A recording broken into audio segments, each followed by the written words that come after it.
మనం ఇలాంటి పాదులు 2-3 వేసుకుంటే మనకి ఫ్రైకి సరిపోతాయండి.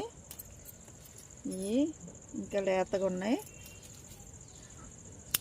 ఇలాంటప్పుడు హార్వెస్ట్ చేసుకోవాలి. మనకి వేపుడికి బాగుంటాయి. లేతగా ఉన్నప్పుడు ముదురవుతే బాగోవండి, పిక్కలే వస్తాయి, తొక్క ముదిరిపోతుంది. ఇవన్నీ లాంగ్ బీన్స్ అన్నమాట. ఇంత బాగా వస్తున్నాయి. నల్లపేను బంక పోయాక బాగా కాస్తుందండి. 3 స్ప్రే చేశాక బాగా పనిచేసింది. ఆ 3 కలిపి నీమాయిలు, అలాగే గోమూత్రం,